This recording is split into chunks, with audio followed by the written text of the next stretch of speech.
Aim right, achieve big at KR Mangalam University. America ने Iran के अंदर घातक हमले किए हैं और अमेरिका के विमानों ने ईरान के 3 ठिकानों को तबाह कर दिया, परमाणु ठिकानों को, जिसमें नतांज, इसके अलावा फार्दो और इस्फहान हैं। अमेरिकी राष्ट्रपति डोनाल्ड ट्रंप ने अब से थोड़ी देर पहले मीडिया के सामने आकर पूरी जानकारी दी और उन्होंने क्या कहा आपको हम सुनाते हैं।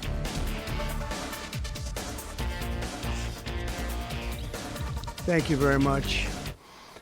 A short time ago, the U.S. military carried out massive precision strikes on the 3 key nuclear facilities in the Iranian regime: Fordo, Natanz, and Esfahan.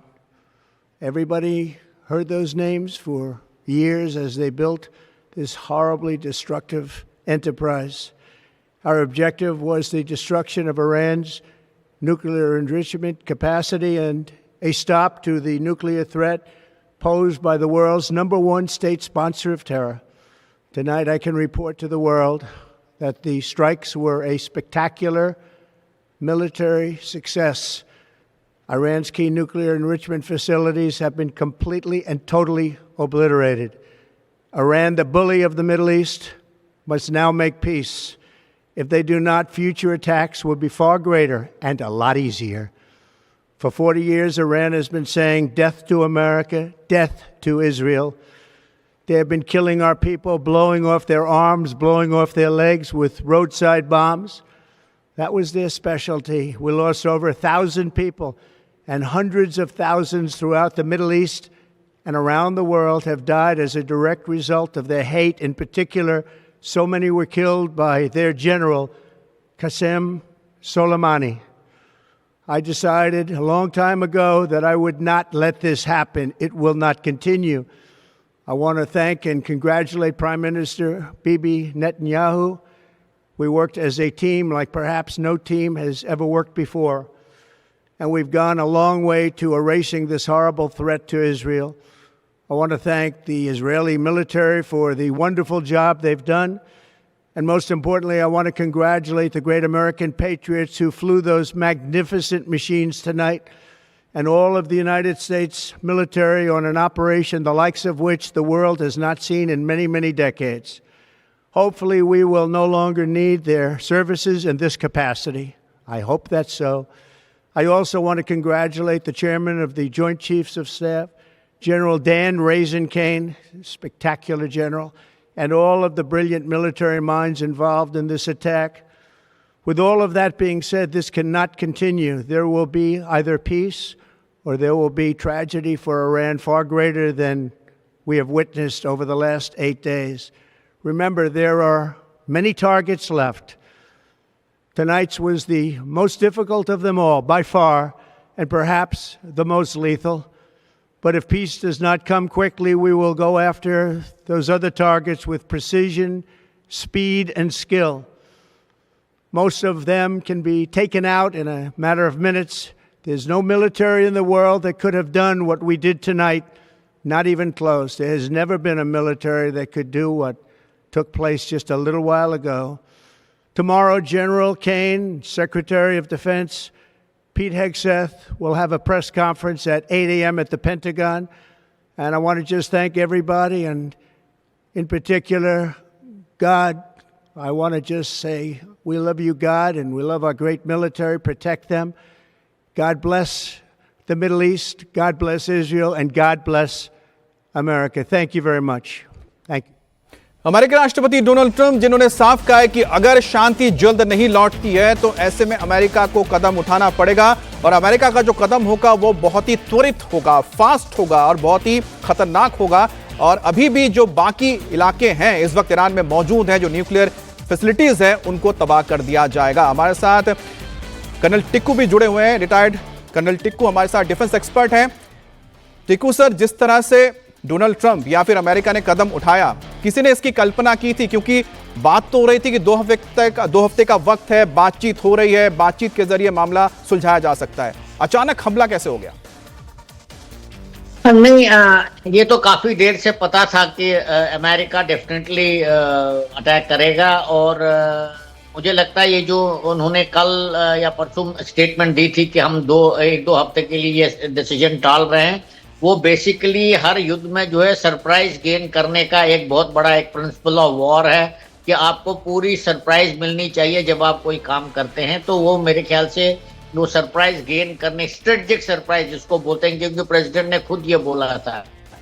तो अब उन्होंने वो किया है जिसकी वो धमकी दे रहे थे और जिसका अंदाजा भी शायद पूरी दुनिया को था, क्योंकि देखिए इजराइल के ऊपर जो हमले हो रहे थे, इजराइल का जो नुकसान हो रहा था, वो ज्यादा देर उनको सहन नहीं कर पाता, क्योंकि इजराइल बहुत छोटा सा देश है, उनकी पॉपुलेशन बहुत कम है और जिस प्रकार से ईरान के मिसाइल उनके आयरन डोम को पेनिट्रेट कर रहे थे और उनको नुकसान हो रहा था, तो ये बिल्कुल स्पष्ट था कि अमेरिका को अब इसमें कूदना पड़ेगा अगर वो चाहते हैं कि इजराइल को बचाया जाए। और इजराइल को बचाना तो अमेरिका का सबसे बड़ा फॉरेन पॉलिसी का एक कोर कंसर्न है।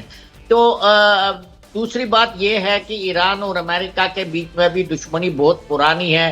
रज़ा शाह पहलवी को जब हटाया था उन्होंने, उसके बाद जो खुमैनी हुकूमत में आ गए, उसके बाद तो अमेरिका को ये बिल्कुल एक इसको बड़ा सैटन बोलते हैं, big satan and small satan, मतलब डेविल, शैतान बोलते हैं अमेरिका, डेथ टू अमेरिका बोलते हैं। और आपस में फिर इन्होंने 65 अमेरिकन बंदियों को 444 दिन के लिए बंदी बनाया। तो इनके बीच में दुश्मनी तो बहुत ज्यादा है और मैं मानता हूं कि ये मौका मिल गया अमेरिका को बदला लेने का। और जिस प्रकार से ईरान ने भी एक्सेप्ट किया है कि इनकी 3 न्यूक्लियर साइट्स फॉर्दो में, इस्फहान में और नातांज में काफी नुकसान हुआ होगा, उसका अभी तो हमें एक्चुअल जानकारी नहीं है कितना नुकसान हुआ होगा, क्योंकि उनको बहुत सेफ तरीके से नहीं, नुकसान का जो जिक्र आप कर रहे हैं, तो ईरानी एजेंसी जो है, वहां की जो न्यूक्लियर एजेंसी है, उसने माना है कि बहुत ही घातक ये हमला हुआ है, काफी नुकसान पहुंचा है उनके साइट्स को।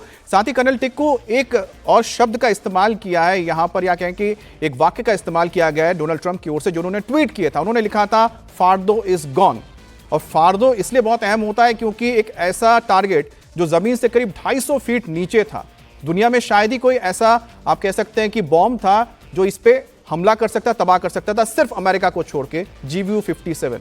ये जो कह सकते हैं हमला है, ये कितना महत्वपूर्ण था इजराइल के लिए और साथ ही अमेरिका के लिए कि इसको किस तरह से एलिमिनेट कर दिया जाए, ताकि जो थ्रेट है इस वक्त इजराइल के ऊपर या फिर न्यूक्लियर बॉम्ब बनाने को लेकर ईरान के पास, वो पूरी तरह से समाप्त हो सके।